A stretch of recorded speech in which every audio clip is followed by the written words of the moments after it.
Hello everyone, Macintosh here. As you recall, I made a video covering the announcement of EVE Vanguard by CCP Games, the developers of EVE Online. The video was rather informal and merely served as a brief overview of what the new game brings to the FPS market. I also touched a little bit on the history of Dust 514. In other words, it was rushed.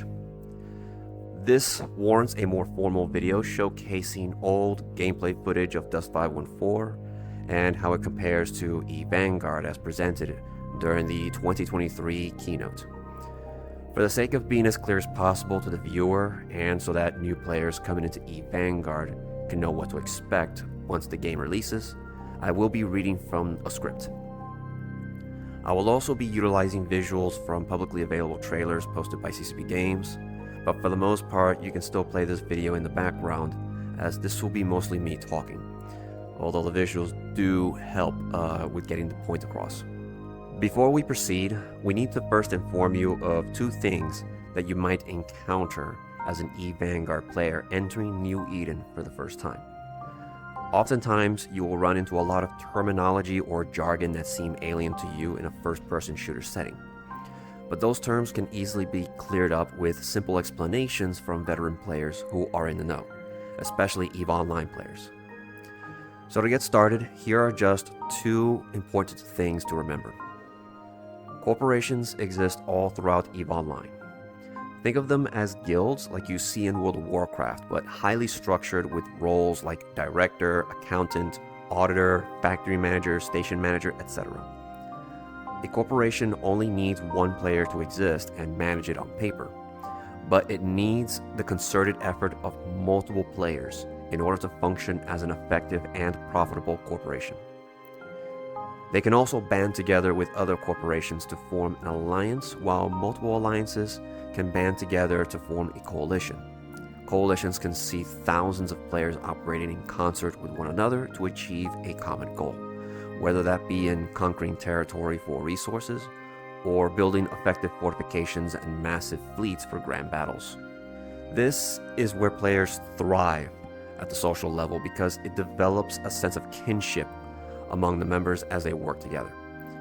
In addition to building social circles, EVE Online players who involve themselves in leading alliances or fleets have developed useful managerial skills that can be applied to the real world.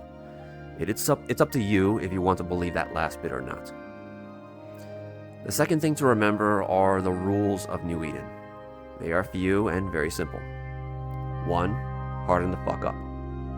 2. Never undock in a ship you are not ready to lose. And 3. Your actions have consequences. Rule number 1 is very straightforward. It not only has its own song, it is also a rather rude way of saying adapt or die. Rule number 2 can be adjusted for Vanguard to mean never go into a battlefield with gear you are not willing to lose. And rule number 3 is often enforced by the players who have a grudge towards others who have wronged them. Some will hunt you down to the ends of the cluster. Others might wage a war against you, or they can infiltrate you and take everything you have built that isn't already bolted to the ground, or utilize their vast intelligence resources to make your day a living hell in New Eden. Honestly, I'm not sure which is worse, so be careful out there with who you choose to mess with. EVE Online players are some of the most determined bunch you will ever personally interact with. We are the virtual embodiment of fuck around and find out. As a side note, I highly encourage all of you to watch Frederick Knutson's 6-hour-long video on YouTube titled EVE Online Down the Rabbit Hole, for arguably the most comprehensive documentary on the history of EVE Online. I do suggest dedicating a whole day watching this, as it fully encapsulates what it means to be an EVE Online player. You might even start hating Bob, just saying. Now that you are quickly briefed on what you might get yourself into, let's look at CCP's announcement of EVE Online's Havoc expansion. Basically, EVE Online players will see chaos in the front lines, as players aligned with pirate factions cause all sorts of crime where faction warfare is taking place. Alongside the announcement of Havoc, CCP Games announced EVE Vanguard, the spiritual successor to Dust 514. Vanguard will be involved in the corruption/suppression mechanics that were introduced in the Havoc expansion.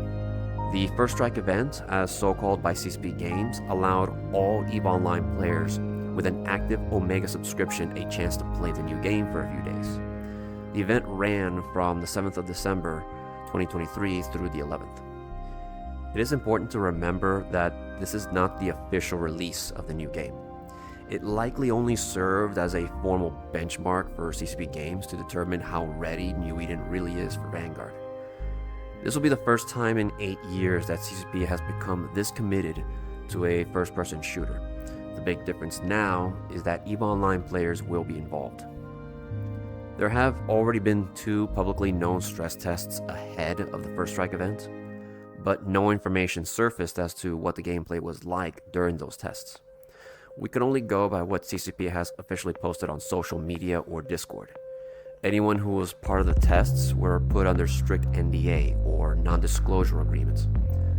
The First Strike event, however, did not come with an NDA.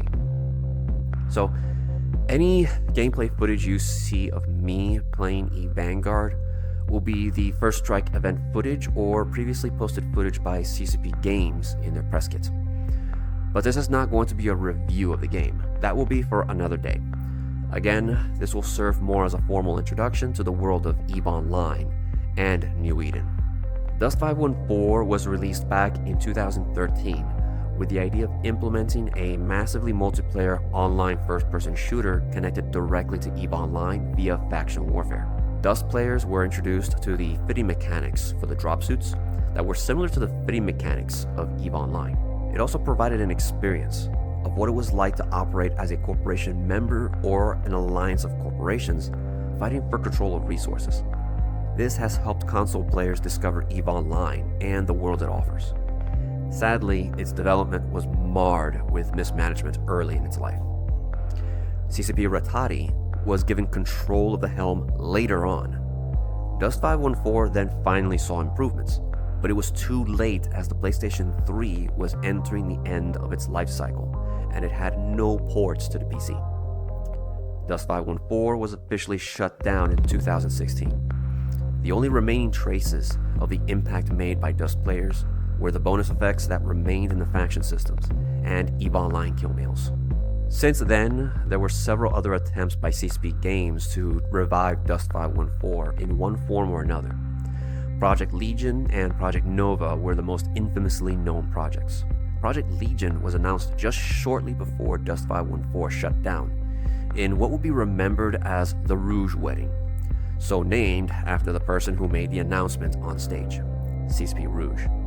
Needless to say, Legion never saw the light of day, and the announcement did a lot of damage to the reputation of CCP Games. Project Nova did not receive a warm welcome either when gameplay was shown by CCP years later. It was clear that they needed to go back to the drawing board. CCP was experimenting with different genres of shooters to see which playstyle would work. As for Vanguard, it remains to be seen what kind of shooter it aims to be in the FPS market. Some argue that it is an extraction shooter like Escape from Tarkov, or something like Bungie's Marathon. But Vanguard seems to just want to do its own thing.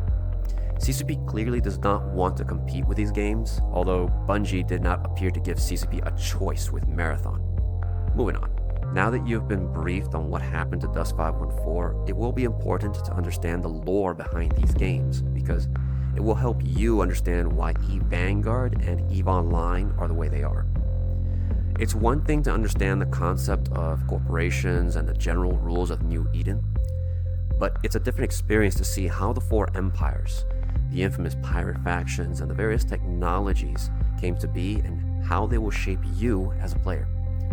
Some players like to roleplay, and so knowing these details can be beneficial to them. Everything, from your drop suits to the clone you are using and weapons you wield, have direct ties to the lore. The better you understand it, the better you will understand your role in the game. So let's begin. First, I have to establish a timeline of events. I will keep it as simple as possible, but to establish a timeline in the context of EVE, we have to dig a little deeper into the lore. The current calendar of the New Eden cluster was established during the Yule Conference on the year 23236 AD. The conference, named after the ship it was held on, settled that particular year as year YC0 for the new calendar. This is very similar to how the birth of Jesus Christ was used as year 0 of the Earth calendar. Henceforth, every year thereafter, the number after the letters YC, standing for Yule Conference, would sequentially change in accordance with the reconstructed calendar used by the early settlers of the New Eden cluster. That calendar just so happens to be the real-world calendar of Earth and utilizes Zulu time, or GMT, to track the time of each day of that calendar. So in this science fiction universe, humanity had expanded to every corner of the Milky Way galaxy. Humans faced constant wars over resources, while their Stargate technology, structures that enabled travel between star systems, could no longer take them any further. But in the year 7987 AD, a wormhole had emerged, and through it, the first explorers discovered a new frontier. A virgin star system they later called New Eden. Soon, they discovered an entire cluster of star systems, spanning 106 light-years long, 90 light-years wide, 25 light-years thick, and consisting of over 5,400 star systems. Not as expansive as the Milky Way, but it was still new territory to explore. Interestingly, the cluster itself was also named New Eden. A superstructure was later built around the wormhole and was subsequently named the EVE Gate, which saw countless colonists move in and expand throughout the cluster within just 1 century. This was around 15,000 years before New Eden's current date. But while the colonists were still heavily reliant on supplies coming in via the EVE Gate to establish themselves, they were about to receive a cruel surprise. Forces beyond the control of humanity and its vast technologies have closed the EVE Gate in a violent event that sealed off New Eden from the Milky Way in the year 8061 AD. This catastrophe also caused a cascading failure of the entire network of stargates seated throughout the New Eden cluster. So not only are the colonists cut off from their galaxy of origin, but also from one another. Without the support network, the majority of the colonies in New Eden collapsed by the year 8100 AD. Those that survived faced harsher realities as equipment broke down, services they relied on diminished, and a death toll mounted in the millions. Even their own knowledge of the past became legend and myth, as those that endured regressed to isolated societies light years apart. The generations that followed grew up never knowing they were not alone among the stars. So much knowledge and technology was lost to time that humanity had to rediscover spaceflight all over again. As to what happened to humanity in the Milky Way galaxy, the records do not say other than that the EVE Gate once led back to it when it was still stable. Nowadays, the EVE Gate superstructure that remains is a hazard to anyone going near it. The effects of the wormhole's collapse made sure of that.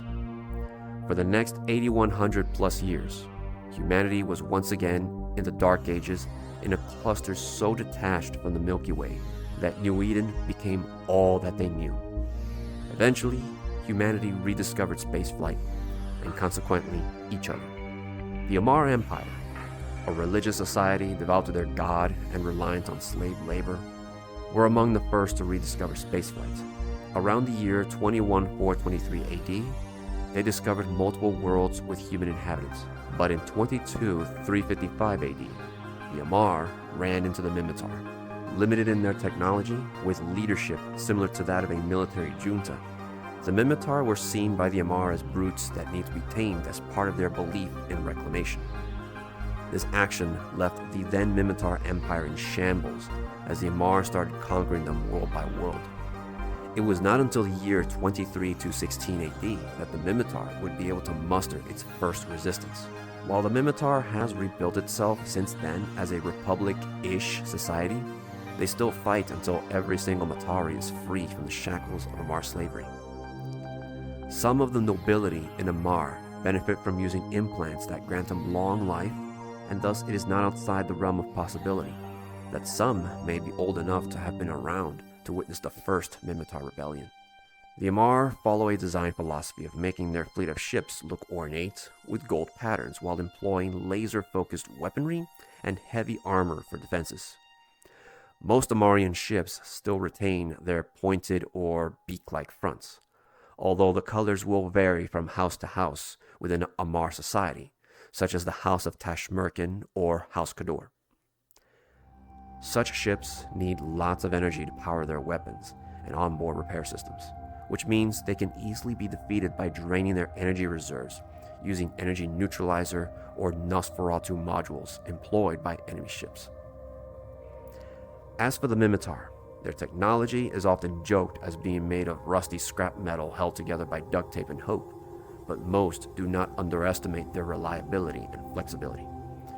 With weaponry being projectile-based and defenses being either armor or shield-focused, the Mimitar can adapt to any situation thrown at them. Since they do not rely on energy to fire their weapons, they can keep brawling to the very end, or so long as there is ammunition left in their holds. This also enables the rest of the energy to be utilized for other needs such as armor repairs, shield boosting, or afterburners for speed. Meanwhile, another society grew and prospered light years away. The Gallente Federation, whose culture dates back to the year 21656 AD, consists of multiple member states under the same banner. They hold very strong liberal ideals with a strong emphasis on individualism, free market, and personal liberties. But be warned, what it means to be free or even liberal has evolved in over 21,000 years. It will be rude to superimpose ancient Earth definitions to what it actually might mean in a Galantean society that has been cut off from the Milky Way galaxy for well over 13,000 years. The same shall apply to the Amar and Mimitar societies.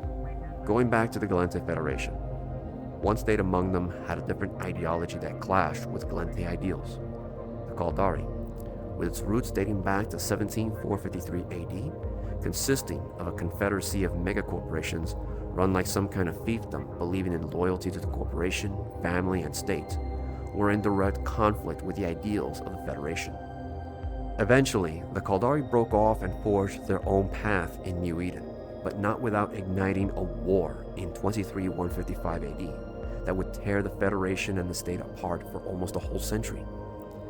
This resulted in the loss of their home planet known as Caldari Prime to the Gallente, as the Federation's war machine proved to be too powerful to be matched by the Caldari at the time. Both the Gallente and the Caldari have what is known as the military-industrial complex. Their economies appear to be built to sustain any war effort. They would eventually encounter the Amar and Mimitar societies, with the Gallente siding with the Mimitar, and the Caldari siding with the Amar through political and economic negotiations. Gallantean technology is focused on heavy armor, blaster weaponry, and drone warfare. Their ships sport exotic designs that favor form over function, and often look more verdant or jade in color. Drones, in particular, make up the bulk of their offensive weaponry that can be mass-produced and thrown into the fray in waves to overwhelm their enemies. Caldari ship designs look more angular and asymmetrical. Their architecture is more brutalist when compared to Gallente architecture that favors curves or more natural designs. Having previous ties to the Gallente Federation, the Caldari also utilize blaster and some drone weaponry. But their main weapons are railguns, missiles, and torpedoes, and more importantly, electronic warfare. The Caldari pride themselves at being at the cutting edge of technology in order to gain an advantage over the enemy. A Caldari ship can lock down enemy ships with electronic countermeasures, overwhelm them with missiles, get in a close fight with railguns, or covertly sneak past guarded locations with covert ops ships. A relative peace emerged between the four empires, but only for a little while, until a renewed call to arms soon emerged in the form of faction warfare. Meanwhile, emerging threats from pirate factions, along with bad blood rearing its ugly head, further threatened the stability of that peace. This has forced a change in the geopolitics of the four empires, as new technologies were discovered and implemented to combat these threats, primarily cloning technology. Cloning technology, along with the invention of the pods or capsules, thus the name Capsuleer, enabled pilots to cheat death and become immortal in the year 2340 AD. Their clone bodies and highly augmented brains are able to process information in a way that enables a single pilot to command a large ship with minimal crew required. Should their pods get breached in battle, their brains get instantly scanned and their entire consciousness transmitted instantaneously across light years of space thanks to quantum entanglement, thus waking up in a fresh clone of their original body. Due to the expensive nature of cloning, being a capsuleer is regarded as a privilege reserved only for those who can afford it. Many redundancies are put into place to ensure safe transmission of their consciousness, and with any one capsuleer having multiple clones on standby, hidden in many star systems, it is almost impossible to truly kill one unless through extreme circumstance. And one cannot overstate how expensive a single capsuleer clone can be. Each clone is high grade, meaning an exact one-to-one copy of their original bodies, and each one can potentially be wearing implants that are as expensive as a whole ship. So even capsuleers can be a little risk-averse sometimes when their most expensive implants are on the line. In other words, capsuleers are the 1%ers of the 1%ers. Immortal in life, wealthy in knowledge and experience, and powerful when given a ship to command. It should come as no surprise that many of them have developed a god complex.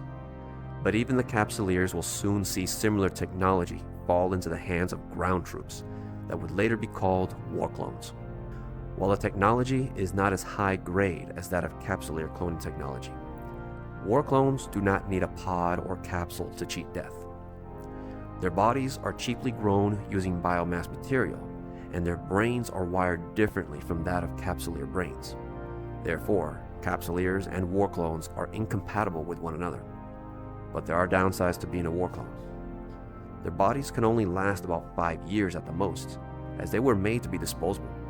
They tend to fight fast and hard on the battlefield. Some would regard them as more suicidal than that of capsuleers.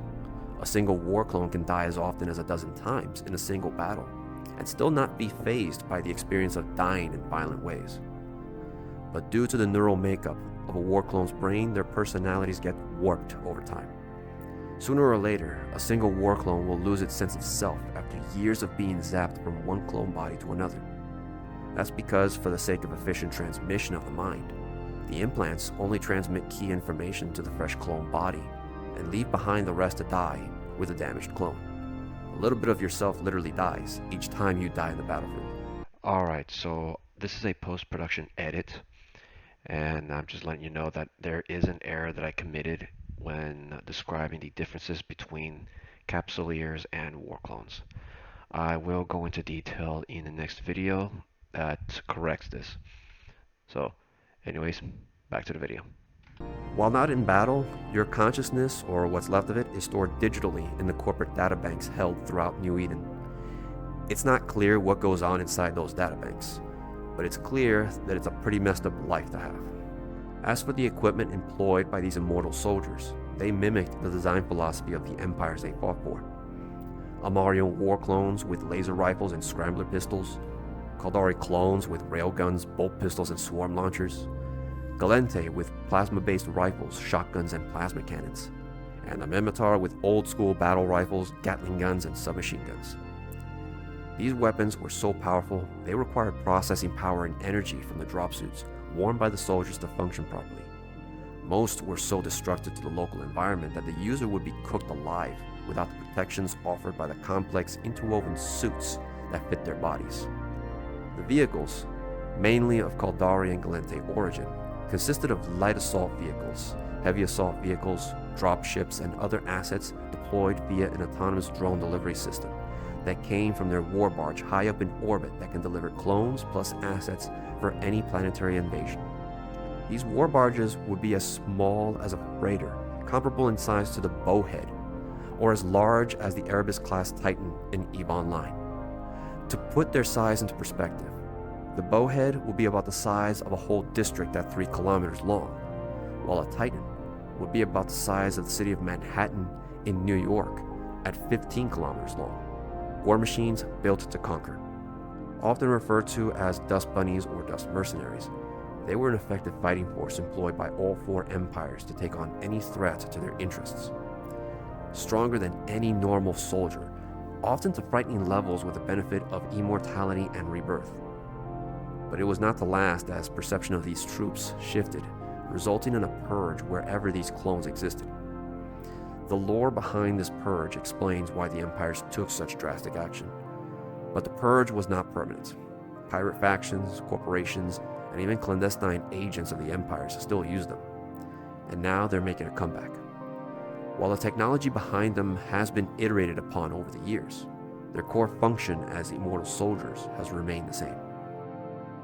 And now we arrive at current day New Eden, which is the year 2361 AD, best known as YC125 based on the recent calendar established 125 years ago. God knows how much more powerful these soldiers have become since their last presence was known, or what topography-altering weapons they will wield this time around. As above, so below is their mantra. Get ready. Now that you've been given a crash course on the backstory of New Eden and the history of Dust 514 development, it's time to talk about what gameplay existed in Dust 514 and what to expect from EVE Vanguard moving forward.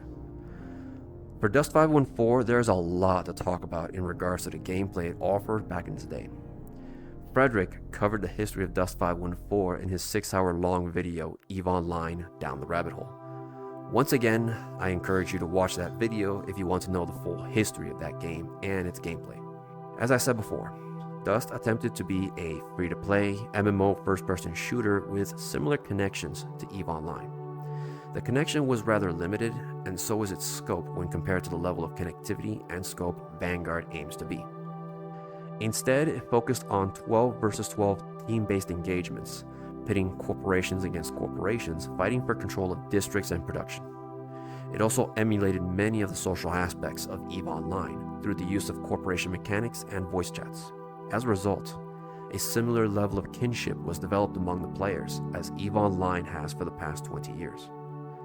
Again, it appears that CCP aims to make EVE Vanguard do its own thing with its connection to EVE Online, while still trying to avoid competing with others. It will focus on using smaller teams with the goal of assisting EVE Online players via contracts in acquiring assets that will likely be found on planet surfaces. Where these fights will happen will depend on how things go in EVE Online via the corruption suppression mechanic. As to the social aspect of the game, that remains to be seen. Another question is how the game will be funded, but that's a topic for another day. It is rather difficult to see what the future holds for EVE Vanguard. After all, the game has not yet officially launched. But at the very least, we do have a glimpse of that future via the First Strike event that came and went. One of the technical issues that plagued Dust was the PlayStation Network itself. While Sony did allow free-to-play games to enjoy online multiplayer without a paid subscription to their service, updates to the game were slow due in part to the approval process that Sony had, as well as the limited infrastructure of their network at the time. With Vanguard being on PC, that will no longer be an issue. No need to wait for approval from a third party. CCP Games having their very own launcher for EVE Online can double as a launcher for EVE Vanguard. They also have 20 years of network infrastructure as their foundation. A foundation that can outlast any console in the market. After the positive reception of EVE Vanguard during EVE FanFest 2023, it appears that many are happy that the company is finally making the decision to stay on PC this time around. The EVE Online and Dust 514 veteran discords appear to be buzzing with eager players. But I would be dishonest if I did not mention that many are still skeptical about Vanguard. Let us hope that CCP Games has learned its lessons over the past decade once Vanguard officially launches, whenever that launch date happens to be. I hope all of you have enjoyed this video. Again, this is meant more for the new players coming into New Eden for the first time, and need a proper explanation of what these two major titles are all about. May this video serve you, our Newbros, as a jumping off point into the world of EVE Online and EVE Vanguard. As above, so below. And as usual, fly safe.